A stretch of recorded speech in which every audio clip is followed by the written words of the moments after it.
Mga ka-express, hindi ito basta-bastang panalo lang. Ang performance na ipinarinig at ipinakita ng Gilas Youth laban sa Thailand ay parang eksena sa isang pelikulang hindi mo pwedeng i-pause.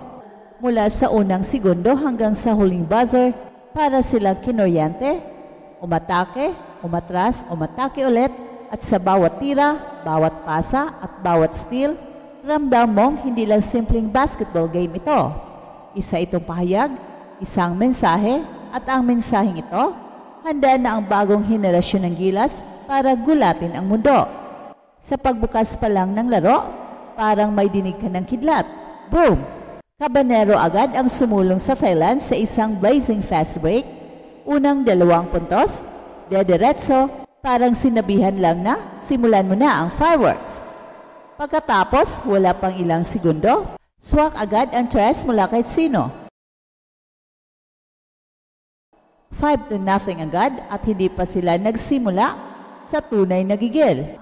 Mga ka-express, sa panunood pa lang ng first quarter, ramdam mo na ibang klase ang mga batang to. Good deflection, sunod good rejection. Parang sinadya ng mga bata na ipakita, hindi lang sila sa opensa mahusay, kundi pati sa depensa, ay pader na agad ang bumangga sa Thailand. Sa bawat turnover ng kalaban, parang napapaisip ka, pambihira. Ilang araw ba silang nag-ensayo para magmukhang ganito kahusay?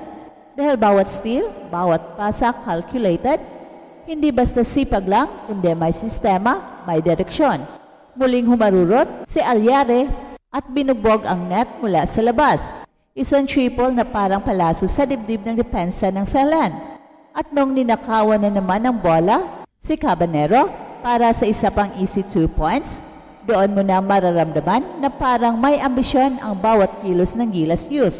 Ambisyong ilagay ang Pilipinas sa mapa hindi lang sa sea level, kundi sa buong Asia at baka pati sa mundo.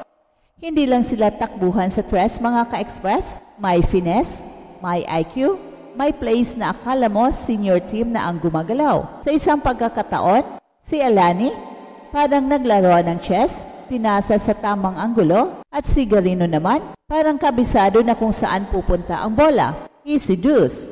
At sa sumunod na play, big man move, konting fake, konting galaw sa kaliwa at swish. Jumper sa textbook, perfect. Hanggang sa dumating ang highlight of the half. Isang sequence ng fast break, drop pass, foul, and when finish, na halos patumbahin ang komentaryong Thai. Special na special ang moment na yon dahil hindi lang siya spectator, kundi simbolo siya ng koordinasyon at chemistry ng team. Parang sinabi ng bawat play, hindi kami dito para matuto lang. Nandito kami para manalo at magpakilala. At pagsapit ng halftime, score 47-20.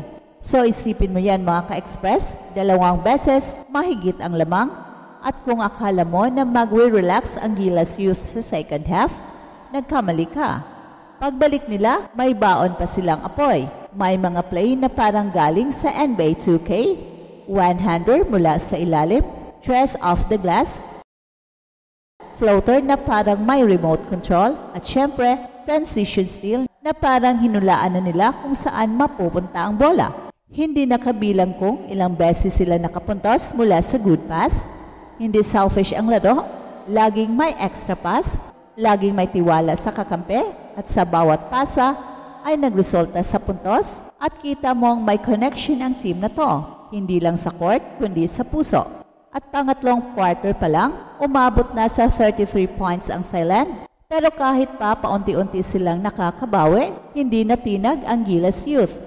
Dahil kahit na may puntos sa kalaban, mas malupit pa rin ang sagot ng ating kupunan. Isang left wing 3 na parang sinukat bago binitawan, high arc na parang sinabayan ng dasal at bam! Baba sa net at isa pa, bounce pass sa ilalim, slam finish.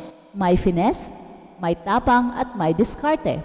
At pagdating sa fourth quarter, kung saan karaniwang nagko-close out ang mga veterano, lumitaw lalo ang maturity ng Gilas Youth. Si Miranda, kahit mintis ang una, andoon si Reyes para sa putback. Isa na namang fast break play para kay Travis. At habang lumilipas ang mga segundo, mas lalong lumilitaw ang mensahe ng laban, ang Gilas Youth ay hindi lang nandito para makipagkompetensya, pero andito sila para mangibabaw. Sa larong ito, hindi lang basta score ang ibinibida, isang statement game ito. Mula first quarter hanggang dulo, pinakita ng Gilas Youth ang klase ng preparation, composure at execution na pambihira sa kanilang edad. Hindi ito tsamba, hindi rin ito simpleng mainit lang. Ito ay bunga ng disiplina, ensayo at malinaw na pangarap na iwagayway muli ang bandera ng Pilipinas sa international stage. At kung ikaw ay isang basketball fan o kahit simpleng Pinoy na may pagmamalaki sa ating watawat, dapat mo itong mapanood.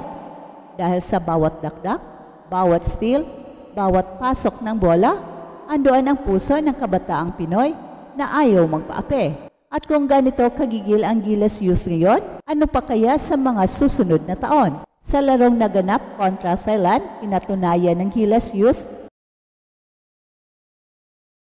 na sila ay hindi basta-bastang kupunan. Sa unang minuto pa lang ng laban, umarangkada agad sila sa pamamagitan ng mabilis na fast break at tres agad na nagbigay ng momentum sa Gilas Pilipinas. Si Cabanero ang unang sumalubong ng puntos, sinundan agad ni Sino ng isang maangas na 3-point shot. Halos hindi na makaangat ng ulo ang Thailand sa unang quarter pa lang dahil sa matinding pressure at defensive play ng Gilas. Hindi lang opensa ang ibinida ng ating mga kabataan, sa depensa pa lang klarong-klaro ang disiplina at maturity nila. Sunod-sunod ang steal, block at deflection na siyang nagresulta sa mga mabilisang puntos. Kitang-kita ang chemistry ng team, hindi sila nagkanya-kanya, kundi nagtutulungan para makuha ang magandang tira. May mga play na parang eksaktong kinopya mula sa textbook ng basketball fundamentals. At sa halftime, umabot na sa 47-20 ang score,